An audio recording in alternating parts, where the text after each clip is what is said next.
खुशी कभी भी बाहर से नहीं मिलती, खुशी कभी भी इंद्रियों के भोगों से नहीं मिलती। भले हम ये सोचते हैं कि हमारे जीवन में सब कुछ अच्छा है तो मैं खुश हूँ, ये खुशी वो खुशी नहीं है, ये खुशी झूठी खुशी है। सच्ची खुशी तो मेरे अंतर में है। हम चाहकर भी बाहर से सुख प्राप्त नहीं कर सकते, क्योंकि ये सुख पल पल बदल रहा है। आज ये सुख है तो कल नहीं रहेगा, कल होगा तो परसों नहीं रहेगा। और यही सुख कभी मुझे खुशी देता है, वही सुख मुझे कभी तकलीफ भी देता है। चाहे हमको अपने काम से, जैसे प्रश्न में था कि कोई व्यक्ति अपने जीवन से, अपने घर परिवार से, अपने काम से इतने संतुष्ट और खुश नज़र आते हैं, या फिर जिनका काम ऐसा होता है कि वो दूसरों की मदद करते हैं, समाज की सेवा करते हैं, तो और खुश नज़र आते हैं। तो इसका ये बारे में भी बताया था कि अगर हम अपने घर परिवार से, अपने जीवन से, अपने कामों से या समाज सेवा से, या जो भी हमारा प्रोफेशन है, उन सब से खुश हैं और हमको लगता है कि मेरे जैसा संसार में कोई सुखी व्यक्ति नहीं है, तो ये हमारी सोच पूरी गलत है। क्योंकि ये सब जो सुख हैं ये अस्थायी हैं, क्षण क्षण बदल लेंगे, और आत्मा को इन सुखों से कोई लेना देना नहीं है। ये सारे सुख मेरे देह के हैं और देह का परमात्मा से कोई लेना देना नहीं है। देह मुझे संसार के लिए मिली है और संसार में ही मेरी छूटेगी। आत्मा को तो सिर्फ और सिर्फ उसको अपना परमात्मा चाहिए, और हमारी आत्मा हमेशा अपने उस स्रोत के लिए तड़पती है। वो चाहती है कि जितनी जल्दी हो मुझे इस देह से मुक्ति मिले और मैं अपने परम पिता परमात्मा के पास जाऊं।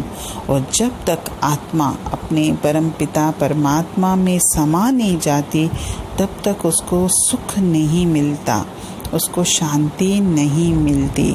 भले देह के लिए जो भी है कि समाज में अगर हमने नाम कर लिया, हमारे जीवन में सब कुछ परफेक्ट है, तो हम क्या सोचते हैं कि भाई हमारे जैसा तो सुखी कोई नहीं है। लेकिन ये सुख नहीं है।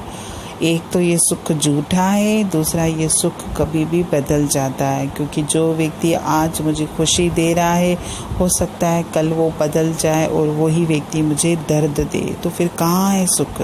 ना तो व्यक्तियों में सुख है, ना आपके पदार्थों में सुख है। और जिस शरीर को जो मैं मानता हूँ कि आज मेरा शरीर स्वस्थ है, आज मैं अपनी मौज मस्ती में रहता हूँ, मैं जो चाहूँ कर सकता हूँ, ये शरीर कब हमको धोखा दे जाएगा हमको खुद पता नहीं चलेगा। इसलिए शरीर से या संसार के जड़ चेतन से मैं अगर खुशियाँ हासिल करना चाहता हूँ और मैं समझता भी हूँ, मानता भी हूँ कि मैं खुश हूँ, तो ये मेरी सोच गलत है। क्योंकि संसार से कभी भी किसी को स्थायी सुख मिल ही नहीं सकता। इसलिए जो सच्चे संत महात्मा होते हैं हमेशा हमको संसार से वैराग्य लाने के लिए कहते हैं। क्योंकि अगर मेरा संसार में मोह ज़्यादा होगा तो मैं कभी भी अपने परमपिता के पास वापस नहीं जाना चाहूँगा। इसीलिए वो तो जैसे उस दिन भी वाणी में था कि अगर हमारे जीवन में दुख हैं तो हम रोएं या परेशान ना हो, बल्कि दुख तो परमात्मा का छिपा हुआ वरदान है जो मुझे उसकी तरफ खींचता है। लेकिन हम कोशिश ये करें कि अगर हमारे जीवन में खुशियाँ हैं भी, सब कुछ अच्छा है भी, होने दीजिए। वो देह के काम हैं, देह को अपने हिसाब से भोगने दीजिए। लेकिन मेरी आत्मा को तो सिर्फ वाणी चाहिए, मेरी आत्मा को सिर्फ परमात्मा का नाम चाहिए, और मैं उसका हमेशा सिमरन करता रहूं, उसको कभी भी भूलूं नहीं। हरि ओम।